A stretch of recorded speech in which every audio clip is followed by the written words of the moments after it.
Bonjour, ici Chantal Soucy, députée de Saint-Hyacinthe à l'Assemblée nationale du Québec. Le député René Saint-Pierre a été une figure importante pour notre ville. L'archiviste Mme Robert nous présente aujourd'hui son parcours. Bon visionnement!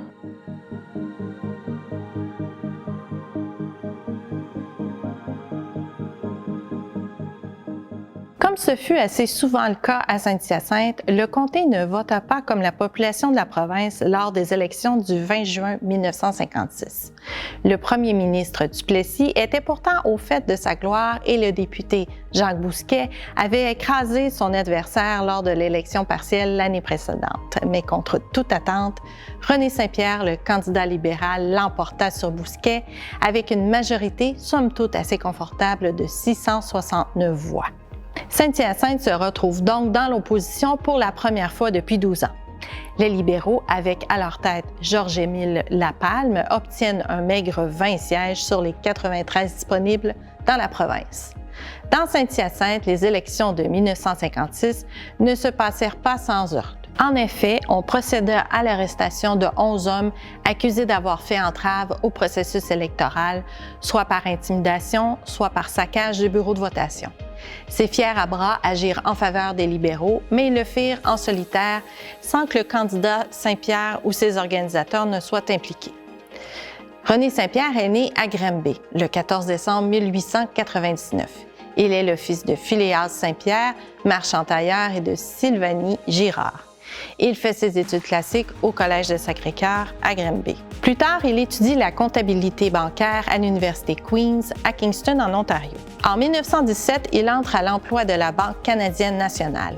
Il travaillera dans plusieurs succursales de cette institution avant d'être nommé gérant à Belleuil. Il quitte la banque en 1938, année de son mariage avec Thérèse Chapdelaine. Le couple aura 9 enfants. En 1934, il s'associe avec Dollard Aubin pour former la Yamaska Automobile Inc., dont il sera président et directeur général. Il sera également président de la compagnie de tracteurs et de machines agricoles Aubin et Saint-Pierre à Saint-Hyacinthe. Très impliqué dans son secteur d'activité, René Saint-Pierre sera également directeur du syndicat des marchands et vice-président de l'Association des garagistes et détaillants d'essence du Québec. René Saint-Pierre est également très impliqué dans sa communauté, principalement dans le domaine de l'éducation. Il sera, entre autres, le président fondateur de la Fédération des commissions scolaires du Québec en 1947. À Saint-Hyacinthe, Saint-Pierre sera président de notre commission scolaire de 48 à 54.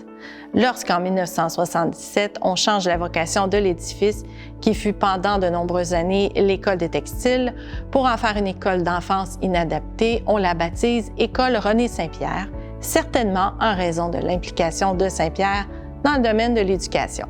Comme nous l'avons vu plus tôt, René Saint-Pierre se laisse convaincre de se présenter comme député de Saint-Hyacinthe à l'élection de 1956.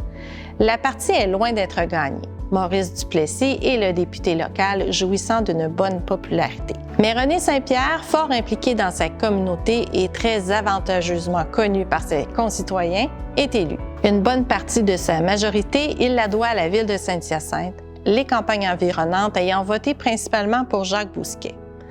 Bien que dans l'opposition, M. Saint-Pierre se démarque par ses demandes incessantes au gouvernement pour l'amélioration de son comté. D'une nature joviale et bon enfant, il se fait plus facilement des amis que des adversaires et il parvient ainsi à obtenir plusieurs résultats. Pour connaître la suite de l'histoire du député Saint-Pierre, on se donne rendez-vous dans la capsule suivante.